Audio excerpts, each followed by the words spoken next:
جی viewers, میں ہوں آپ کا host Shahzad Manzoor. Team voice of Rohi کے ساتھ اس وقت میں موجود ہوں۔ ماہر قانون ایک بڑی ہستی جسے خدمت کا جذبہ کہیں یا پھر لوگوں سے محبت کہیں۔ کوٹ میٹھن ایک ایسا قصبہ ہے جہاں پر 2 سے 3 ایسی سیاسی شخصیات ہیں جنہوں نے کوٹ میٹھن میں اپنی خدمات سر انجام دیں۔ ان میں سے رو حاکم صاحب بھی ایک ایسی شخصیت ہیں جن کا ایک ڈیٹا ہے، جن کی ایک ہسٹری ہے۔ ہم اس وقت پروگرام آج شہزاد منظور کے ساتھ میں رو حاکم صاحب کے ساتھ موجود ہیں۔ رو صاحب السلام علیکم۔ سر، آپ انڈیا سے مائیگریٹ ہو کر پاکستان میں آئے ہیں۔ آپ کی ایک طویل ہسٹری ہے۔ رو صدیق صاحب جو ماہر قانون تھے، ان کی کوٹ میٹھن میں جو خدمات تھیں وہ کسی سے ڈھکی چھپی نہیں ہیں۔ سر، کوٹ میٹھن کے حوالے سے ہی میں آپ سے سوال کروں گا۔ آپ یہ بتائیں کہ کوٹ میٹھن ایک ایسا علاقہ تھا جہاں ہر سال جو سیلاب کی وجہ سے لوگ پریشان ہوتے تھے، مائیگریٹ ہوتے تھے، نقل مکانی کرتے تھے، محدود وسائل میں لوگوں کو کافی پریشانیوں کا سامنا ہوا۔ آپ کی 40 سالہ سیاست میں آپ نے کوٹ میٹھن کے لیے کیا ایسے اقدامات کیے کہ لوگوں کو محفوظ مقام پر؟ بسم اللہ الرحمن الرحیم۔ سب سے پہلے تو میں وائس آف روہی کا شکریہ ادا کرتا ہوں کہ آپ تشریف لائے، ہمیں میٹھن کوٹ کے معاملات پہ بولنے کا موقع دیا، تو میں آپ کی پوری ٹیم کا شکریہ ادا کرتا ہوں۔ اور جو آپ نے سوال کیا میٹھن کوٹ کے اور سیلاب کے حوالے سے، تو میں یہ عرض کرتا چلوں کہ ہماری جو سیاسی زندگی ہے میرے والد صاحب سے لے کے ہم تک، یہ تقریباً 50 سے 55 سال پہ محیط ہے۔ اور جو سیلاب کے لیے اقدامات ہوئے ہیں اس میں میرے والد صاحب نے یہ جو فلڈ بند ہے، فخر فرید فلڈ بند، یہ میرے والد صاحب نے بنوایا تھا۔ اور یہاں سے یہ شروع ہوتا تھا مشوری اس کے اوپر سے لے کے، اور یہ ادھر جاتا تھا پھلی بستی کے قریب تک۔ یہ سارا علاقہ جو ہے نا، پانی ہمارے میانی بستی سے ہوتا ہوا ڈسپوزل کے ساتھ سے ہمارے شہر میں پانی آ جاتا تھا۔ یہ جب سے یہ بند بنا ہے، اور اس وقت جب یہ بند بنا ہے اس کے بعد ہی سیلاب بہت زیادہ آنا شروع ہوئے، ورنہ اس سے پہلے اتنے سیلاب بھی نہیں آتے تھے۔ لیکن حفظ ما تقدم کے تحت کہ انہوں نے یہ محسوس کیا، اپنے لوگوں کے ساتھ ان کی محبت تھی، اور وہ ہر سال وہ دیکھتے تھے کہ اتنے لوگ نقل مکانی کر جاتے ہیں، تھوڑے تھوڑے آتا ہے پانی تو پریشان ہو جاتے ہیں۔ انہوں نے بہت بڑا بند بنوا کے اس شہر کو سیکیور کر لیا۔ ان کی شہر کے ساتھ بہت محبت تھی۔ رو صاحب، میں آپ سے یہ سوال کروں گا کوٹ میٹھن کے حوالے سے کہ علاقے ترقی کرتے ہیں، مزید اس میں امپروو ہوتی ہے۔ کوٹ میٹھن کے ساتھ ناانصافی کے ہیں، پہلے ٹاؤن کمیٹی، پھر میونسپل کمیٹی، پھر یونین کونسل۔ ہم نے تو ترقی کرتے ہوئے دیکھا ہے، یہ کیا وجہ ہے سر؟ یہ الٹ اس میں آپ لوگوں کا ٹاؤن کمیٹی کے حوالے سے یا اس حوالے سے بلدیہ کے حوالے سے کیا خدمات؟ میں یہ عرض کرتا چلوں جی، بالکل آپ نے صحیح بات کی ہے، جو آپ نے میرے دل کی بات اپنے منہ میں لے کے بتایا مجھے۔ کوٹ میٹھن ویسے خواجہ غلام فرید رحمۃ اللہ علیہ کا مزار ہے، اور ہم سمجھتے ہیں کہ یہ ہماری پناہ گاہ ہے۔ خواجہ صاحب کی عقیدت کے حوالے سے اور ان کی خدمات کے حوالے سے ہم اگر اس سارے انٹرویو میں اگر اس ہستی کا ذکر نہ کریں خواجہ غلام فرید رحمۃ اللہ علیہ کا، تو یہ ہماری زیادتی ہوگی، کیونکہ ہماری یہ پناہ گاہ ہے۔ صرف ہمارے میٹھن کوٹ میں رہنے والوں کی نہیں، ہم پورے پنجاب کے لوگ، اور خصوصاً یہ جنوبی پنجاب یا سریکستان جس کو ہم اب ڈکلیئر کرنے کے لیے، یہ میری بھی کاوشیں شامل ہیں، تو ہم چاہتے ہیں کہ بھئی خواجہ غلام فرید جو رحمۃ اللہ علیہ کا جو لٹریچر ہے، یہ ہمارے لیے مشعل راہ ہے، جو اس پہ ہم عمل نہیں کر رہے، اس پہ ہم چل نہیں رہے۔ اور اس حوالے سے میں کہوں گا کہ بھی ہمارے جو یونین کونسل کا سفر جو تھا، وہ دوبارہ یونین کونسل پہ آ کے اختتام پذیر جو ہوا، اس میں یہ ہے کہ یہ ٹاؤن کمیٹی تھی، ٹاؤن کمیٹی کے بعد پھر یہ میونسپل کمیٹی بنی، میونسپل کمیٹی کے بعد اب اس نے تحصیل کا درجہ حاصل کرنا تھا، لیکن یہ واپس یونین کونسل پہ چلے۔ سر، اس کا کون ذمہ وار ہے آپ کے؟ اس کے ذمہ دار جو ہیں وہ کچھ گورنمنٹ آف پنجاب بھی ہے، کیونکہ اس نے یہ اب صرف ہمارے لیے نہیں ہوا۔ ہاں، جہاں ہمارا حق مارا گیا ہے وہ یہ ہے کہ ہمیں تحصیل کا درجہ ملنا چاہیے، کیونکہ راجن پور کی تاریخ اور میٹھن کوٹ کی تاریخ کا بھی میں تھوڑا سا حوالہ دیتا چلوں کہ راجن پور جب یہ ریکارڈ منتقل ہوا تھا اس وقت کوٹ میٹھن تحصیل تھی. یہ 1800 یہ اس کی بات ہے کہ اس وقت یہ تحصیل کا درجہ ریکارڈ سارا ادھر ہی تھا. کوٹ میٹھن ایک تحصیل تھی. کوٹ میٹھن تحصیل تھی. جب یہ پانی آیا کوٹ میٹھن کچا، کوٹ میٹھن پکا اور یہ کوٹ میٹھن جدید. اب ہم کوٹ میٹھن جدید میں بیٹھے ہیں. جب یہ کوٹ میٹھن تیسرا کوٹ میٹھن ہے یہ آباد ہو رہا ہے. اس کوٹ میٹھن میں جب سیلاب آیا پانی آیا تو ریکارڈ کو منتقل کر دیا راجن پور. وہ ریکارڈ جب راجن پور منتقل ہوا تو وہیں کا ہو کے رہ گیا اور ہم اب تحصیل سے اس تحصیل جو ہماری 150-200 سال پہلے تحصیل تھی اب ہم یونین کونسل پہ آ کے کھڑے ہو گئے ہیں. یہ راجن پور کچھ بھی نہیں تھا اور یہ تحصیل تھی. اچھا سر، اس ہمارے یہ حق جو ہے نا ہمیں ملنا چاہیے. یہ ہماری تحصیل بننا چاہیے. یہ یونین کونسل تو میونسپل سے بنی ہے تو یہ سٹی ایریا اربن ایریا جتنا بھی ہے یہ سارا یونین کونسل میں یہ گورنمنٹ آف پنجاب کی جو پالیسی ہولڈر ہے. سر آپ کی اس حوالے سے آئندہ کیا لاہ عمل ہے؟ کیا آپ سمجھتے ہیں، آپ پرعزم ہیں کہ اس کو ٹاؤن کمیٹی یا میونسپل کمیٹی یا تحصیل کا درجہ دینے کے لیے کوٹ میٹھن کی جس طرح عوام میں یہ جذبہ پایا جاتا ہے وہاں پر، کیونکہ لوگ آپ کو اپنا سیاسی مرشد مانتے ہیں، لوگ آپ کے پیچھے کافی وہ ہیں، آپ ان کے جو یہ ان کے جذبات ہیں آپ سمجھتے ہیں کہ یہ پورے ہوں گے؟ انشاءاللہ الحمدللہ. یہ ہم نے پوری کاوش پہلے بھی کی ہے. میونسپل کمیٹی کے لیے ہم نے بہت زیادہ سٹرگل کی ہے. اس میں تمام سیاسی لوگوں نے مل کے بھی ہم نے سٹرگل کی ہے. میونسپل کمیٹی ایک اٹانومس ادارہ ہے، وہ خود مختار ادارہ ہے. اس میں آپ اپنے لوگوں کی فلاح کے لیے، بھلائی کے لیے، ان کی روزگار کے لیے، نوجوانوں کو نوکری کے ایڈجسٹمنٹ کے لیے کوئی ایسے اقدامات جو سپورٹس کے حوالے سے آپ کر سکتے ہیں اس میں آپ بااختیار ہیں. جب ہمیں یونین کونسل میں لے جاتے ہیں تو پھر ہماری جو یہ سبارڈینیٹ ہو جاتا ہے اور سپرمیٹ جو ہے وہ چلی جاتی ہے راجن پور کے.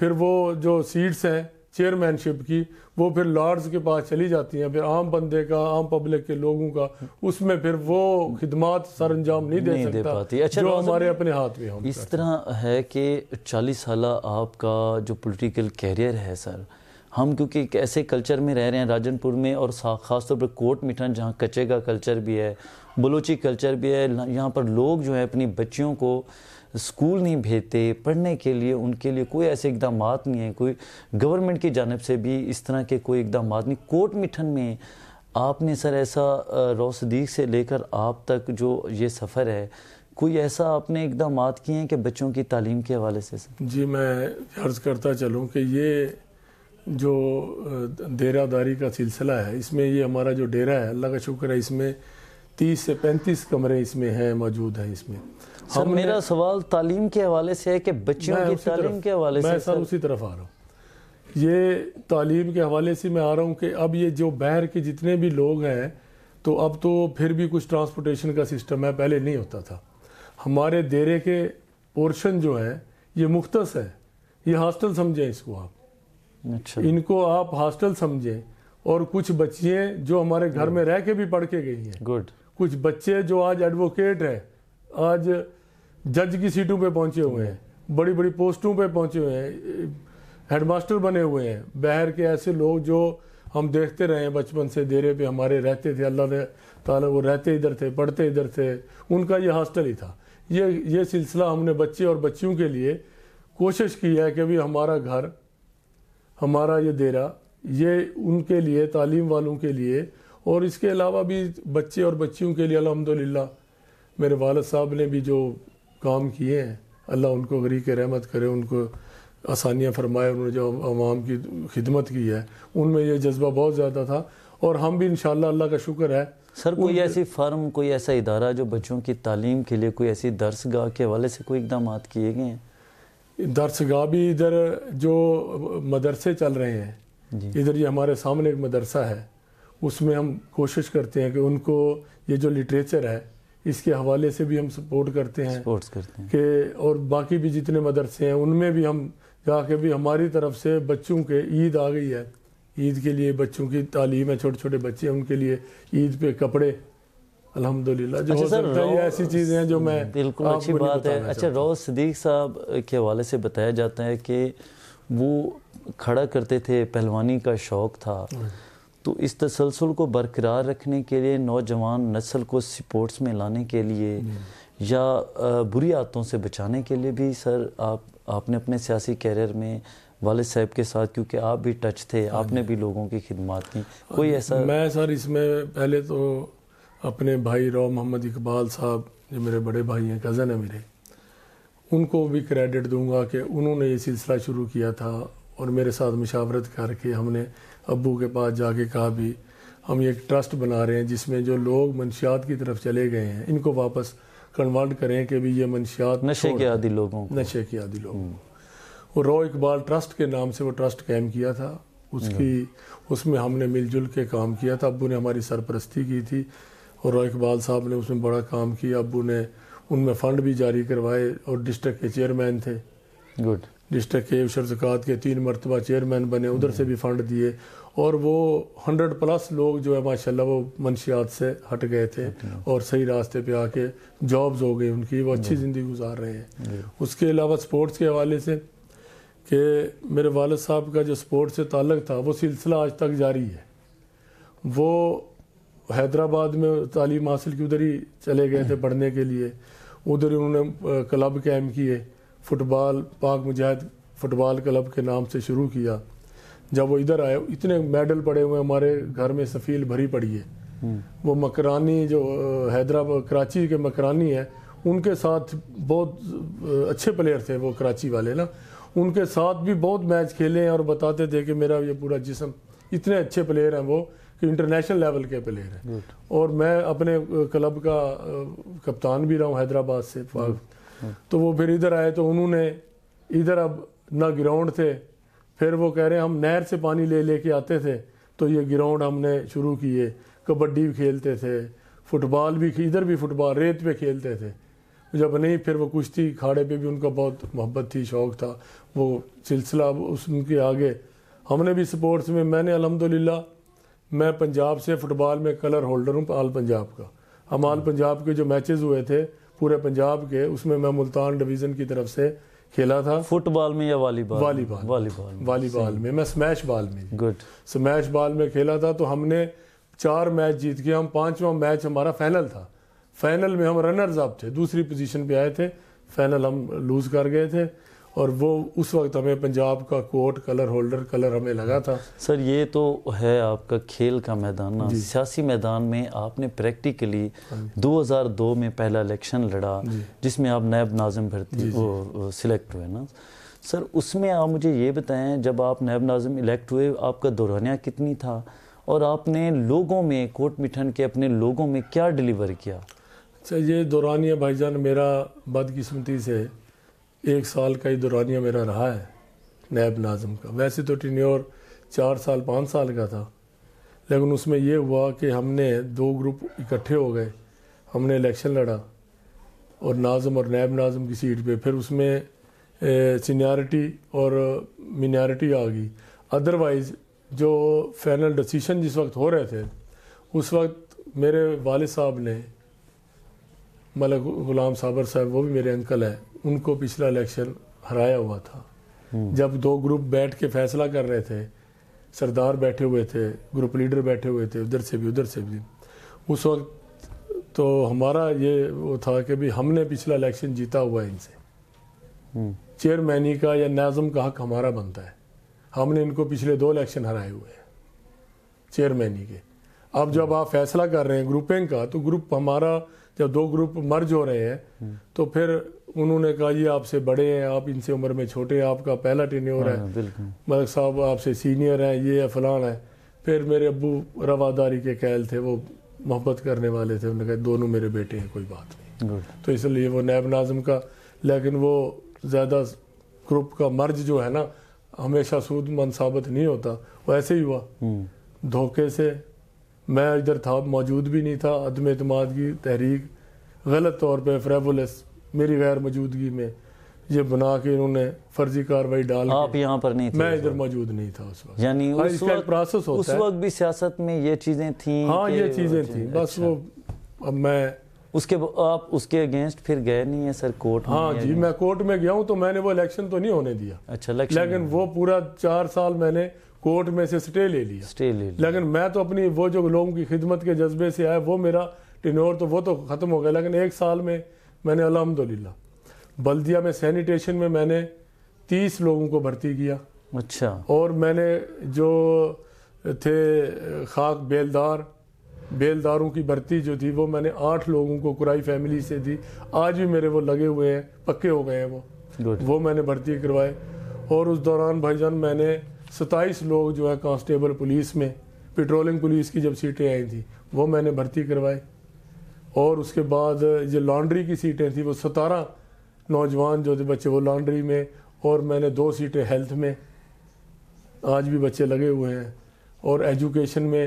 اور ایک ہمارے بھائی جو آج ماشاءاللہ زراعت کے بڑے افیسر ہیں ضلع کے, ان کے میں نے واٹر مینجمنٹ میں آرڈر کروائے تھے. ان کے والد صاحب میرے عبد الکریم جھلن صاحب میرے استاد محترم تھے, میرے پاس آئے, میرے بزرگ ہیں, میرے لیے بڑے اعزاز کی بات تھی. تو میں نے پھر ان کے آرڈر مینجمنٹ افیسر تحصیل کے میں نے اس کے آرڈر, وہ پھر ان کی اپنی مرضی تھی, وہ قابل تھا ماشاءاللہ بھائی, رہا تمہارا وہ چھوڑ کے اب دوسرے اس میں چلا گیا. میں نے کوشش کی اپنے تھوڑے سے عرصے میں کہ جتنا بھی میں کر سکتا تھا اپنے لوگوں کے لیے. آپ کا پہلا آپ ایک بار الیکشن لڑے ہیں, آپ کمال شہید گروپ کے ساتھ تھے, عامر قریجہ صاحب کے اگینسٹ.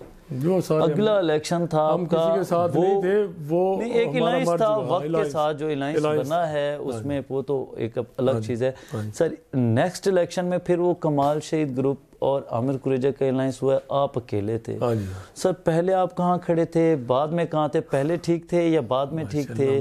اس کا نقصان آپ کو ہوا, علاقے کو ہوا, یا آپ کیا اس میں؟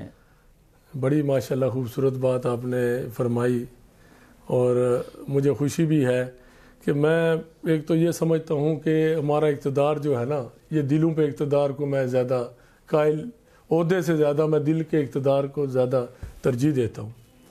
تو اس میں یہ ہوا کہ جب ہم اکٹھے الیکشن لڑے, ناظم اور نائب ناظم خواجہ عامر قریجہ صاحب ہمارے مقابلے میں تھے, تو اس وقت ہم نے 1500 کی لیڈ سے الیکشن جیتا تھا یہ.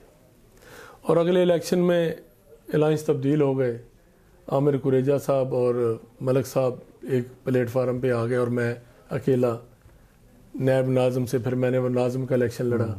اس وقت سے جو میری ان دونوں کے مقابلے میں جو میں نے ریکور کیا, جو میرے لیے اطمینان بخش چیز ہے کہ میں نے ڈیلیور کیا, تو وہ میری جو لیڈ تھی وہ 300-350 کے قریب تھی. میں سمجھتا ہوں کہ 1500 کے بعد ووٹ بھی بڑے تھے, مطلب 5 سال کے عرصے کے بعد لوگوں کے ووٹوں میں بھی اضافہ ہو, جو 12, 14, 13 سال کا بچہ تھا اس کا بھی ووٹ بن گیا.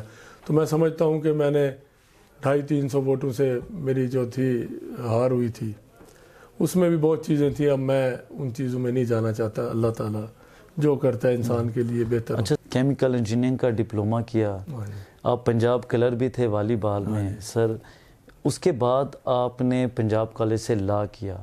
اس کے باوجود سر آپ یہاں پر کوٹ مٹھن میں لوگوں کے سیاسی طور پہ خدمت کر رہے ہیں سر. آپ کو نہیں لگتا کہ آپ کو اتنی ڈپلومہ کرنے کے باوجود کہیں اور ہونا چاہیے تھا؟ میں سر جب ہمارا فائنل سیشن تھا نا پنجاب یونیورسٹی میں, تو اس وقت ہمارے دوستوں نے بیٹھ کے مشورہ کیا کہ ہم پیرس جائیں گے. اور میرے دوست آج وہ پیرس ہی ہیں, ابھی تک آتے ہیں میرے پاس, ملتے ہیں. میں بھی ان میں شامل تھا. اچھا. لیکن میں جب پلٹ کے دیکھتا تھا اس میں 2 چیزیں تھیں. ایک تو میرے والد صاحب کی مجھے اب بزرگی کا کہ اب بہت کام انہوں نے کر لیا ہے, ہمیں ان کا ساتھ دینا چاہیے. دوسرا میں بھی چاہتا تھا کہ اپنے علاقے کے لوگوں کی خدمت کروں, اور ہمارا پیرس میں جا کے دولت تو میں کما لوں گا, پیسے بھی کما لوں گا, کوٹھیاں بنگلے سارا کچھ وہ میں کر لوں گا, لیکن یہ جو مزہ خدمت اور جذبہ انسانیت میں ہے تو یہ اس سے میں محروم ہو جاتا. پھر میں نے فائنل ڈیسیشن یہ لیا کہ مجھے اپنے گھر جانا چاہیے, اپنے لوگوں میں جانا چاہیے. ادھر سے واپس آتا نہیں ہے کوئی, لوگ آگے کی طرف چلتے ہیں, پریکٹس بھی کرتے ہیں تو ادھر ہی کر لیتے, لیکن میں پلٹ کے اپنے دیش میں آیا ہوں اور اپنے گھر میں آیا ہوں.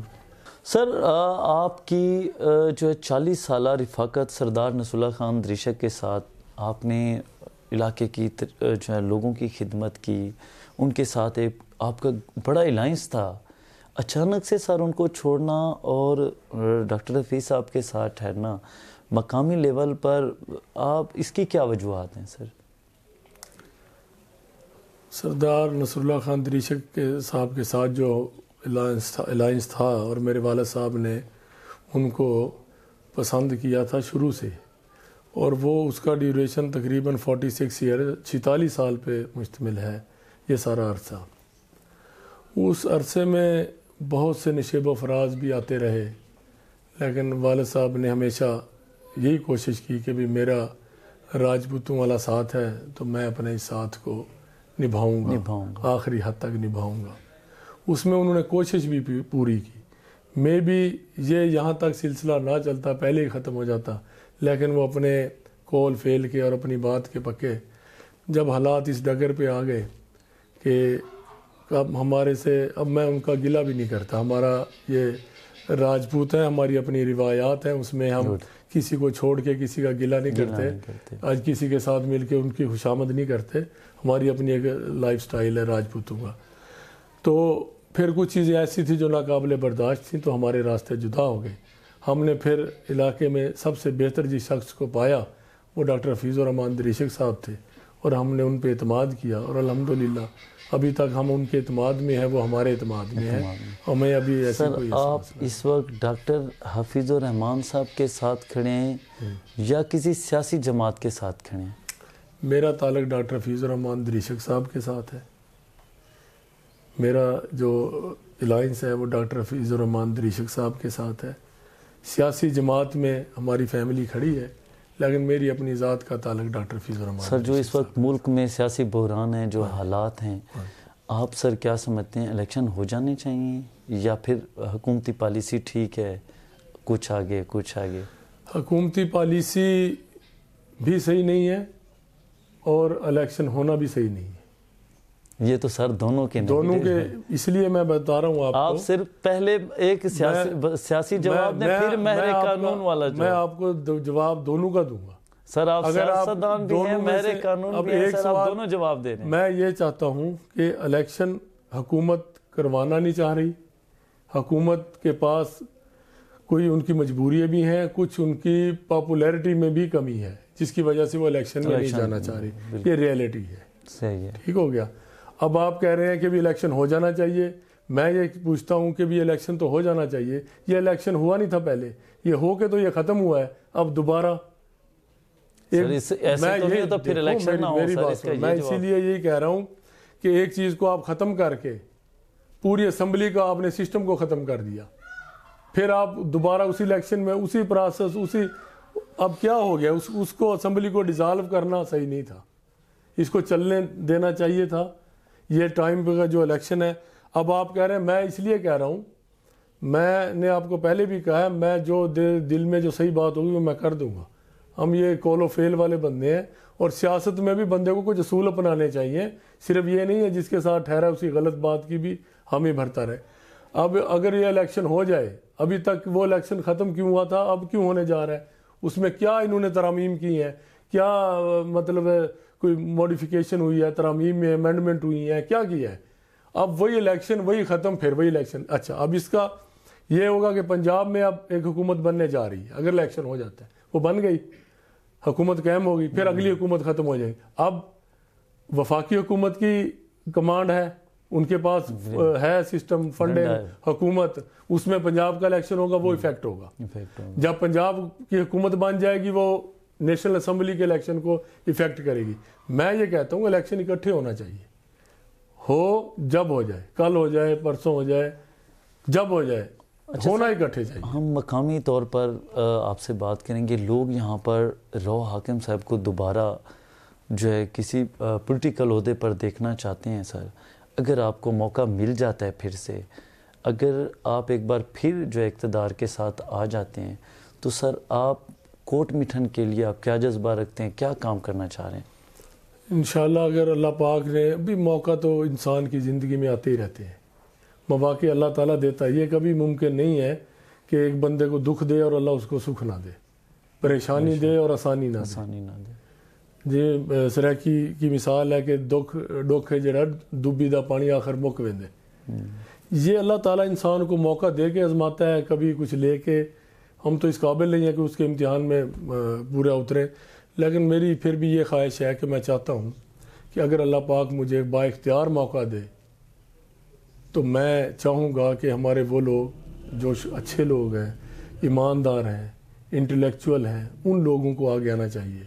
مافیات جو ہیں کسی بھی ادارے میں ہیں، تھانے میں ہیں، فوڈ میں ہیں، ایجوکیشن میں ہے، ہیلتھ میں ہے، اس طرح کے لوگوں سے میرا مائنڈ سیٹ جو ہے نا وہ ان کو سر اس میں میرے کہنے کا مطلب یہ ہے کہ یہاں پر آپ کی طرف نوجوان نسل دیکھتی ہے کیونکہ آپ کو پسند کرتے ہیں. اقتدار میں آ کر آپ ان کو کیا ڈیلیور کرنا چاہ رہے ہیں اس حالات میں؟ نوجوان نسل جو آپ سے توقعات رکھتی ہیں، آپ ان کے لیے سر آپ کیا؟ بھائی جان یہ جو میں یہ چاہتا ہوں کہ نوجوانوں کے لیے روزگار جو ہے نا یہ میری پریورٹی پہ شامل ہے، اور الحمدللہ میں نے کوشش کی ہے. گورنمنٹ سیکٹر کا میں نے آپ کو پہلے ذکر کر دیا ہے، اس کے علاوہ پرائیویٹ میں بھی میں نے 500 کے قریب لیبر جو ہے نا میں نے پرائیویٹ فرموں میں اپنے ایڈجسٹ کی ہوئی ہے. میرے بزنس میں 400-500 لوگ، 500 سے اوپر ہی ہوگا، وہ لوگ میں نے ایڈجسٹ کیے ہوئے ہیں. اس میں میل بھی ہے، کچھ فیمیل بھی ہے. اور فردر میرا جو ارادہ ہے کہ میں ادھر ایک انشاءاللہ انجمن راجپوتاں کے نام سے نا میں اب جو ادھر ادارے لے کے آ رہا ہوں اس میں انشاءاللہ سلائی کڑھائی، فلاحی تنظیم، ڈرائیونگ، اور اس کے بعد بیوٹیشن اور حافظ قرآن بچیاں، یہ سارے سلسلے میں ابھی یہ سلسلہ شروع کرنے والا ہوں کہ اس میں مطلب ہے کہ وہ جو ہماری فرم انجمن راجپوتاں وہ سپورٹ کرتی ہے تو ہم اس سے فائدہ اٹھائیں، اس کو ادھر لے کے آئیں اور اپنے علاقے میں اس کے دفاتر قائم کروائیں. ہم اپنی جگہ دیں گے، اپنے سورسز ان کو دیں گے، ان سے جو تھوڑا بہت وہ کریں گے ہم ان سے زیادہ کریں گے. ہم چاہتے ہیں کہ ہم اپنی نوجوان نسل کو ہنر بھی دیں، تعلیم بھی دیں، روزگار بھی دیں. ذاتی طور پہ ہم انشاءاللہ پوری کوشش کریں گے. جی ویورز، یہ تھے ہمارے ساتھ رو حاکم صاحب. ہماری ٹیم ویس آف روہی کے ساتھ خصوصی گفتگو کر رہے تھے. آپ نے دیکھا کوٹ میٹن کے حوالے سے انہوں نے کافی باتیں کی. اجازت دیجیے اپنے ہوسٹ کو شہزاد منظور کو ویس آف روہی کا چینل جو ہے یوٹیوب پر آپ اس کو سبسکرائب کریں، بیل آئکن کا بٹن دبائیں تاکہ آپ روز کسی نہ کسی سیاسی شخصیت کو جو ہے ہمارے ساتھ دیکھ سکیں. اجازت دیجیے، اللہ حافظ.